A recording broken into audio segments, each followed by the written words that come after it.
Hello കൂട്ടുകാരെ, നമുക്കിന്നൊരു പച്ചക്കറി വെക്കാം. പച്ചക്കറി എന്ന് പറയുമ്പം നമ്മുടെ ബീട്രൂട്ട് ഉണ്ടല്ലോ, ഈ ബീട്രൂട്ട് ഇട്ട് നമുക്കൊരു മീൻ പച്ചക്കറി വെക്കുന്ന പോലെ. അതിന് ഞാൻ ഇങ്ങനെയാണ് അരിഞ്ഞേക്കുന്നത്. ചതുരത്തിൽ ചെറുതായിട്ട് അരിഞ്ഞിട്ടുണ്ട്. 3 പച്ചമുളക് എടുത്തുകൊണ്ട് ശകലം കരിയാപ്പില. നമുക്ക് വീഡിയോയിലേക്ക് പോകാം. ഞാൻ ചട്ടി വെച്ചിട്ടുണ്ട്.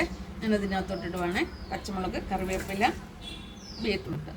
പിന്നെ ഞാൻ ഇത് തേങ്ങ, മല്ലിപ്പൊടി, മുളക് പൊടി, മഞ്ഞൾപ്പൊടി, ചുവന്നുള്ളി, അതിൻ്റെ കൂടെ ഞാൻ തോട്ടുപുളിയുടെ ശകലം പിഴുപുളി ഇതിനകത്ത് അരച്ചിട്ടുണ്ട്.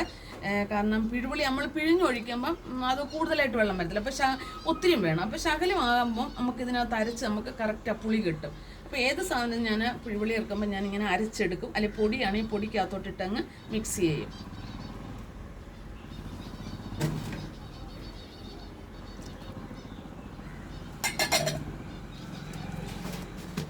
ആവശ്യമായ ഉപ്പ്.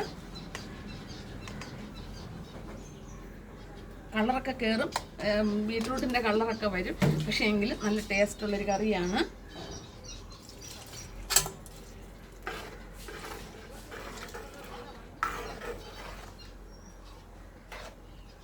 ഈ കളറൊക്കെ അങ്ങ് മാറും.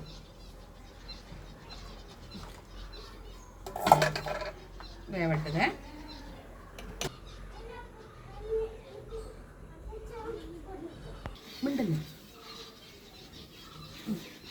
നമ്മുടെ ബീട്രൂട്ട് കറി റെഡിയാണെന്ന് തോന്നുന്നത്. കുറച്ച് തിളച്ച് നമ്മുടെ അരപ്പിനൊക്കെ കുറച്ച് ഒത്തിരി ഡാർക്ക് കളറായിട്ടില്ല, എങ്കിലും ശകലം കളറൊക്കെ ഇറങ്ങിയിട്ടുണ്ട്. നമ്മൾ കൂട്ടാൻ വെക്കാനൊന്നുമില്ലാതെ കൈ കിട്ടുന്നിടത്ത് നമ്മൾ കൂട്ടാൻ വെക്കത്തില്ലേ, അപ്പോൾ അതുപോലെ ഞാനൊന്ന് കൂട്ടാൻ വെച്ചെന്നേ ഉള്ളൂ. നേരത്തേനൊന്ന് വെച്ചിട്ടുണ്ട്, നല്ല ടേസ്റ്റായിട്ട് തോന്നി. അപ്പോൾ അതുകൊണ്ടാണ് ഇത് വെച്ചത്. ഇച്ചിരി ലൂസാക്കിയാണ് വെച്ചേക്കുന്നത്, കുറുകിയല്ല. കുറുകി വെക്കേണ്ടവർക്ക് കുറുക്കി വെക്കാം.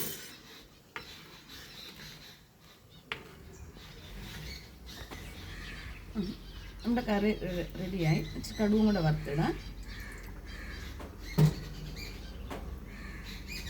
നമുക്ക് എളുപ്പം ഉണ്ടാക്കാവുന്നൊരു കറി, പെട്ടെന്ന്.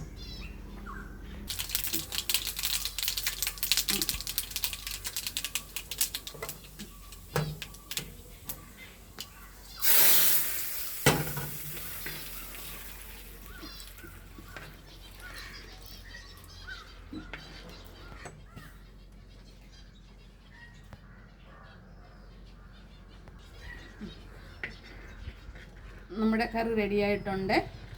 എല്ലാവരും ഫോളോ ചെയ്യാനും ലൈക്ക് അടിക്കാനും മറക്കരുത്.